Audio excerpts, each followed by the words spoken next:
2025 में सिल्वर को gold medal मिला है और गोल्ड को सिल्वर मेडल मिला है। तो वो टिपिकल मम्मी की तरह बिहेव कर रहे हैं, जैसे मम्मी बिहेव करती है ना घर पे कि वो गोल्ड का प्राइस देखती नहीं होगी, तो गोल्ड खरीदना है, जो है गोल्ड खरीद लो। दोस्तों 2026 में हमें गोल्ड या सिल्वर में इन्वेस्ट करना चाहिए या फिर नहीं, इस पूरे डिस्कशन के लिए आज है हमारे साथ संजय कथुरिया जी। तो चलिए इनसे समझते हैं। Neeraj, thank you so much.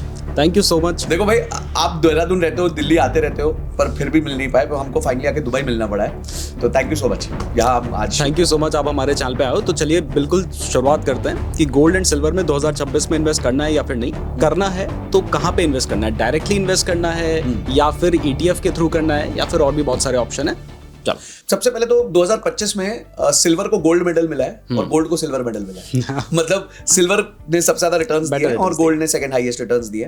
तो गोल्ड और सिल्वर मैं बहुत पहले से अपने पोर्टफोलियो में अक्यूमुलेट करता था। दोनों के नेचर को समझते हैं। गोल्ड एक गद्दे की तरह एक्ट करता है और गोल्ड एक सेफ हेवन है।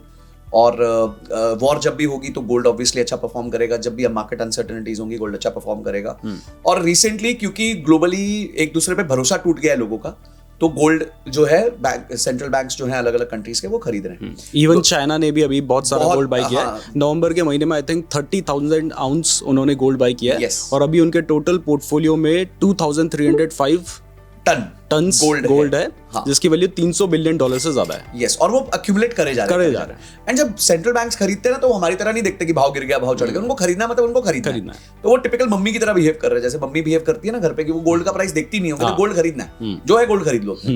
तो मम्मी का ही पोर्टफोलियो जो है सबसे अच्छा परफॉर्म किया इस बार। तो हमें गोल्ड और सिल्वर, गोल्ड पहले से मैं लेता था, वो गद्दे की तरह लेता था। और सिल्वर क्या है, silver is highly volatile asset class, पर वॉलेटिलिटी में ही रिटर्न्स छुपे होते हैं। पर अगर आप वॉलेटाइल एसेट्स को 1 साल के होराइजन से देखोगे तो कभी भी आप पैसा नहीं कमा पाओगे। वॉलेटाइल एसेट्स को आपको 8 साल 10 साल लंबे समय के हिसाब से देखना पड़ता है। अगर किसी ने 10 साल से सिल्वर में SIP करी होती तो अब जाके उसके रिटर्न्स करीबन 22-23% IRR होते हैं, तो which is a very good return. तो आप अपने पोर्टफोलियो का कुछ हिस्सा दे सकते हो। अब मैं आपको एक और चीज बताता हूँ। डिफैक्टो गोल्ड और सिल्वर मतलब डॉलर इन्वेस्टिंग होती है। अब आप देख रहे हैं कि डॉलर किस तरीके से अप्रिशिएट कर रहा है। अभी वो पीछे एक बहुत अच्छा मीम भी आया था कि US का कोड है +1 और इंडिया का कोड है +91। तो अब डॉलर जो है $1 इज इक्वल टू 91 रुपीज हो चुका है। तो हमारे कोड्स जो है वो साक्षात्कार कर चुके हैं, मैच हो चुका है। तो डिफैक्टो गोल्ड, जब आप गोल्ड और सिल्वर में इन्वेस्ट करते हैं तो एक तरीके से आप डॉलर में इन्वेस्ट करते हैं। और यहाँ चार्ट में भी आपको दिखेगा, अगर मैं XAU USD देखता हूँ, यानी कि गोल्ड जो इंटरनेशनली ट्रेड होता है, उसने रिटर्न्स दिया है 67% का फ्रॉम 1 जनवरी 2025। ठीक है, पर यही अगर मैं इंडिया में MCX में देखता हूं तो मुझे ये नंबर दिखता है करीबन 77% का। तो इंटरनेशनली ये नंबर 67% है और वैसे इंडिया में ये नंबर अब 77% है। ऑब्वियसली ये मिसमैच जो है वो उसमें डॉलर का बहुत बड़ा योगदान है, क्योंकि डॉलर पिछले 1 साल में काफी appreciate, rupees depreciate and rupees depreciated. यहीं अगर आप सिल्वर देखें तो सिल्वर ने 85% से ज्यादा का रिटर्न्स दिए जो इस साल। और दिवाली के टाइम तो बिल्कुल अवेलेबल ही नहीं था सिल्वर, बहुत मुश्किल हो रही थी। तो ये पोर्टफोलियो में एक पार्ट होना चाहिए। और अगर आप एक सेफ पोर्टफोलियो इसका बनाना चाहते हैं तो मुझे ऐसा लगता है 80% गोल्ड और 20% सिल्वर का एक पोर्टफोलियो आप क्रिएट कर सकते हैं। वो जैसे अगर समझे आप 20,000 की SIP करते हैं तो 20,000 की SIP में से 3-4 हज़ार रुपए की आप SIP गोल्ड और सिल्वर में कर सकते हैं। और उसमें भी 4,000 अगर आप कर रहे हैं तो उसमें भी ज्यादा 3,000 साढ़े 3,000 आप गोल्ड में कर लीजिए, बची हुई थोड़ी सिल्वर में कर लीजिए। वो सिल्वर वॉलेटाइल है। तो आप गोल्ड में या सिल्वर में SIP करने की बात कर रहे हो, तो मुझे लगता है आप ETF की तरफ जा रहे हो। हाँ, तो दो अपॉर्चुनिटीज है हमारे पास। या तो हम ETF के माध्यम से कर सकते हैं या हम इसके अपना MF के माध्यम से कर सकते हैं। फिजिकल लेंगे तो वो लिमिटेशंस होती है, मेकिंग चार्जेस, बहुत सारी चीजें। ETF बेटर 2 कारण से होता है कि एक तो गोल्ड और सिल्वर के जो म्यूचुअल फंड है ना, वो गोल्ड और सिल्वर के ETF खरीदते हैं। तो उनसे क्यों खरीदवाना है, आप खुद ही खरीद लो। सही बात। ठीक है, तो आपको कॉस्ट के ऊपर कॉस्ट देनी पड़ती है। सेकंड चीज है कि अगर आपने गोल्ड और सिल्वर 2 साल के अंदर बेचा, 1 साल के अंदर बेचा ETF में, तो वो शॉर्ट टर्म कैपिटल गेन्स में माना जाता है। और अगर 1 साल से ऊपर रखा तो वो लॉन्ग टर्म कैपिटल गेन्स में माना जाता है। बट अगर आप म्यूचुअल फंड खरीदते हो तो अप टू 2 years अगर आप होल्ड करते हो तो उसकी जो भी प्रॉफिट होगा वो आपकी इनकम में जोड़ दिया जाएगा। और अगर आप टॉप टैक्स रेट पे हो तो 32-33% आपको देना पड़ सकता है। वेरेज बाकी 2 साल बाद वो लॉन्ग टर्म कंसिडर कर लिया जाता है, तो स्टैंडर्ड सेम ट्रीटमेंट 12.5% की होती है। तो ये भी एक एडवांटेज है ETF का वर्सेस जो है फिजिकल गोल्ड। तो आप जब भी डालो तो म्यूचुअल अपना ETF में डालो। ETF को कैसे सिलेक्ट करना है, 2 बड़ी चीजें देखिए। एक तो एक्सपेंस रेशियो देख लीजिए कि क्या है उसका ETF का। 3 बड़ी चीजें, एक तो एक्सपेंस रेशियो देख लीजिए, एक वॉल्यूम देख लीजिए, और एक जरूर ये चीज देखिए कि उसकी ट्रैकिंग एरर कितनी है। ट्रैकिंग एरर लोएस्ट होनी चाहिए, यानी कि वो जिस चीज को ट्रैक कर रहा है गोल्ड को या सिल्वर को, तो वो ट्रैकिंग एरर जो है वो कम से कम होनी चाहिए, उससे ज्यादा ट्रैकिंग नहीं होनी चाहिए। अब अगर हम पोर्टफोलियो एंगल से देखें तो मैं आपको एक चीज दिखाना चाहूंगा बड़ी इंटरेस्टिंग, वो ये है कि let us build a gold and silver ETF का पोर्टफोलियो 80-20 जैसे मैंने आपको बताया, मैं करके दिखाता हूँ। ओके, तो ये मैंने गोल्ड का ETF जोड़ दिया, ठीक है, तो एक गोल्ड पे चलते हैं, ये एक मैंने गोल्ड का ETF जोड़ दिया और एक सिल्वर का ETF यहाँ पे जोड़ दिया, ठीक। तो ये 2 ETF जुड़ गए हैं। अब ये 2 ETF में मैं 80% चलूंगा गोल्ड पे और 20% चलूंगा मैं सिल्वर पे, ठीक है। ओके, यहाँ पे हम गए, हमने 80-20 कर दिया, परफेक्ट। हम नेक्स्ट स्टेप पे गए। इस पोर्टफोलियो को मैं रीबैलेंस नहीं करना चाहता, मैं चाहता हूँ हम बस एक ही बार डाला मैंने पैसा तो मैं उस पर करता रहूँ और ये चलता रहे, नो प्रॉब्लम। मेरा बेंचमार्क है निफ्टी 500, मैं निफ्टी 500 से कंपेयर करता हूँ इसको, ठीक है, जो देश की सबसे बड़ी 500 कंपनीज हैं, तो उससे मैं कंपेयर करता हूँ कि हमारा कैसा रिटर्न्स बनता है इस पोर्टफोलियो का। और मैंने समझे 1 लाख रुपए डिप्लॉय किया होता तो कितना क्या सिचुएशन होती। अब इस पे हम इसको बैक टेस्ट करते हैं, तो बैक टेस्ट से हमें काफी चीजें समझ आएंगी नीरज।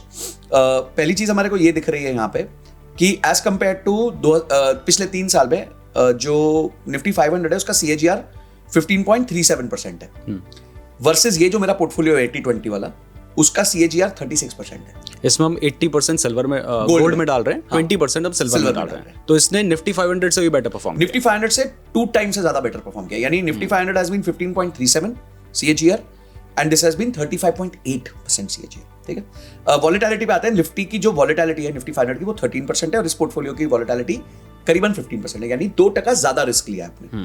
वॉलेटिलिटी दर्शाता है कि आपके मीडियन प्राइस से कितना लेफ्ट राइट होता है, तो रिस्क दर्शाता है, ठीक है।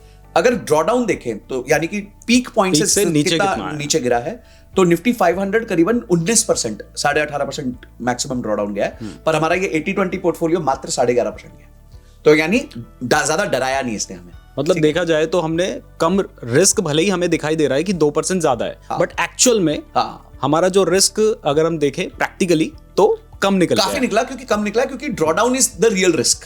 वॉलेटिलिटी शायद उतना बड़ा रिस्क नहीं है, डेफिनेटली है, बट ड्रॉडाउन आपको बताता है कि क्योंकि ड्रॉडाउन से डर लगता है लोगों को। सही बात। तो अगर हम इसको देखें तो हमने मोटा मोटी सिमिलर रिस्क या 2% ज्यादा रिस्क लेके कम ड्रॉडाउन लेके हमने डबल रिटर्न कमाया है। अगर मैं शार्प्स रेशियो देखूं तो बेंचमार्क का शार्प रेशियो 0.88 है और इस स्ट्रेटजी का शार्प रेशियो 1.9 है, यानी डबल से भी ज्यादा है।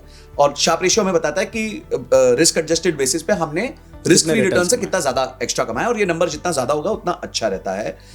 हमने अल्फा जनरेट किया 30% का, which is very very significant. अगर मैक्स मैं इसको 1 ईयर होराइजन पे भी देखूं, ये तो मैंने 3 ईयर होराइजन पे देखा, तो 1 ईयर होराइजन पे भी इसने बहुत अच्छा परफॉर्म किया है। मैंने अगर 1 लाख रुपए डाले होते तो बेंचमार्क में वो मात्र 3,000 रुपए बढ़े होते, पर इधर वो 80,000 रुपए बढ़े पिछले 1 साल। 3,000 और 80,000 का डिफरेंस। यस, और अगर मैक्स करूं मैं, मतलब 3 साल के हिसाब से देखूं तो वो 1 लाख जो मैंने बेंचमार्क पे डाला था वो 1.5 लाख बना है, 1,53,000, वर्सेस ये पोर्टफोलियो में 2.5 लाख बना है। अभी इसके पीछे रीजन ये है कि अभी रिसेंटली आपको पता है कि गोल्ड एंड सिल्वर की प्राइस बहुत ज्यादा बुल रन हुई है। पर अभी देखिए कोई ऐसे ना सॉफ्टनिंग के वो नहीं दिख रहे। लोगों को लगा था दिवाली के बाद क्रैश कर जाएगा, ठीक है, 2-3-4% का करेक्शन आया and then it is back to, अब देखिए सिल्वर 2 लाख के आसपास चला गया है, गोल्ड, क्योंकि आप देखिए इनहेरेंटली डॉलर का एडवांटेज तो आपको मिलना ही मिलना है, क्योंकि डॉलर अप्रिशिएट होगा ही होगा, हर साल 3 से 4% dollar on an average appreciate होगा। ऐसा नहीं हर साल होता है, पर वो ऑन एन एवरेज अप्रिशिएट होगा अगर आप एक 15-20 साल के होराइजन में देखो तो।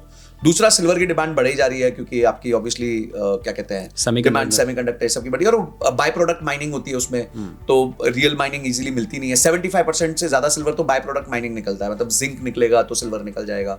अशुद्धि है बेसिकली सिल्वर, जैसे हम कहते हैं इम्प्योरिटी एक तरीके की। तो वो सारे कंसिडरेशंस के हिसाब से सप्लाई भी काफी कंस्ट्रेंट है, डिमांड बहुत है, अनलिमिटेड है, तो ऑब्वियसली उसका प्राइस ऊपर जाना है। अब क्या ये डबल होगा, ट्रिपल होगा? बिल्कुल होगा, बट कितने साल में होगा ये नहीं पता हमारे को। And for that reason I prefer कि आप एक ऐसा पोर्टफोलियो बना लीजिए 80-20, 70-30। जितना आप सिल्वर में ज्यादा डालेंगे उतना आप रिस्क ज्यादा ले रहे हैं, बस इतना ध्यान रखना, उतना वॉलेटिलिटी बढ़ेगी आपके पोर्टफोलियो की। तो हिम्मत है तो थोड़ा ज्यादा डाल लो, पर हिम्मत नहीं है तो 80-20 should give you, still giving you a very good risk adjusted return. आप एक पोर्टफोलियो क्रिएट करके अपनी जो भी चॉइस है ETF की, उसमें एक SIP बांध सकते हैं। और ये जो कुछ हम आपको बता रहे हैं लॉन्ग टर्म के हिसाब से बता रहे हैं, 2 महीने, 6 महीने, साल भर, 2 साल के लिए करना है तो फिर ये कुछ भी आपके लिए नहीं है। ट्रेडिंग और इन्वेस्टिंग माइंडसेट्स डिफरेंट होते हैं। हम लोग प्योर इन्वेस्टिंग की बात कर रहे हैं। मैं तो कह रहा हूँ कि मिनिमम ऐसे पोर्टफोलियो को 10 साल चलाइए, और अगर इसने आपको 14% का भी CAGR दे दिया, 15% का भी CAGR दे दिया, तो भी एक अच्छा आपको मतलब बहुत अच्छा ग्रोथ दे देगा। तो इस तरीके से इस पोर्टफोलियो को देखना। एंड यहाँ पे इंपॉर्टेंट ये है कि आपने इन्वेस्टमेंट तो सोचा 10 साल के लिए करोगे, बट थोड़े टाइम बाद आपको दिखाई दिया अरे ये तो नीचे गिर रहा है, तो आपने सेल कर दिया, तो फिर उस इन्वेस्टमेंट का कोई फायदा नहीं है। And that's where low volatility, low drawdown. देखिए जब आप इस तरह से बैक टेस्ट करते हैं ना तो आपका कन्विक्शन बनता है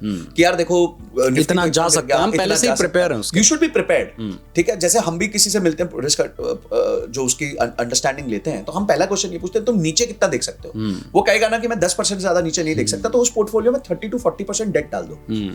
मतलब then you should not fight कि भाई मैं वॉलेटाइल एसेट भी लूंगा और मैं अपने पोर्टफोलियो को नीचे जाते हुए भी नहीं देख सकता। ये दो बहुत अलग स्टेटमेंट्स हैं। और होता क्या है ना, जो बोलते हैं ना अरे सर मैं तो पूरा रिस्क लूंगा, वो 2% गिरते सबसे पहला फोन उसी का आता है कि भाई मेरा बैंड बच गया, मेरे सर की क्या 2% क्यों नीचे गिर गया। So hold it for 10 years, you will have amazing returns from this. तो संजय भाई का कहना है कि अगर आप गोल्ड में इन्वेस्टमेंट करना चाहते हो तो डायरेक्टली गोल्ड में ना करके आप एक कॉम्बिनेशन बना के चलो। गोल्ड के साथ सिल्वर भी इन्वेस्ट करोगे तो थोड़े आपके रिटर्न्स बढ़ सकते हैं, लेकिन साथ साथ आपका रिस्क भी बढ़ जाता है। और अगर आप अपने रिस्क को कम करना चाहते हो तो उतना आप सिल्वर की जो प्रपोर्शन है उसको कम कर सकते हो। आप 90-10 भी कर सकते हो, चॉइस इज योर्स। और अगर आप थोड़ा ज्यादा रिटर्न्स की एक्सपेक्टेशन रखते हो तो जो सिल्वर है उसको आप थोड़ा ज्यादा बाय कर सकते हो। परफेक्ट। तो ये है, इस तरीके से करिए पोर्टफोलियो। और ये कोई रिकमेंडेशन नहीं है, सिर्फ एजुकेशन है on your risk and return, and हम सिर्फ एजुकेशन ही देते हैं। Yes. तो मैं उम्मीद करता हूं आपको वीडियो पसंद आई होगी। थैंक यू संजय भाई, आपने इतना अच्छा डिस्कशन हमारे चैनल के लिए किया। अगर आपको ये वीडियो पसंद आई है तो वीडियो को लाइक और चैनल को सब्सक्राइब जरूर कर दीजिए। अगर आप म्यूचुअल फंड में इन्वेस्ट करने के लिए अकाउंट ओपन करना चाहते हैं तो लिंक आपको डिस्क्रिप्शन में मिल जाएगा। और अगर आप क्रिप्टो ट्रेडिंग के बारे में डिटेल में जानना चाहते हैं तो ये वाली वीडियो देख लीजिएगा। और अगर आप म्यूचुअल फंड के बारे में समझना चाहते हैं तो इस वाली वीडियो को देख लीजिएगा। धन्यवाद।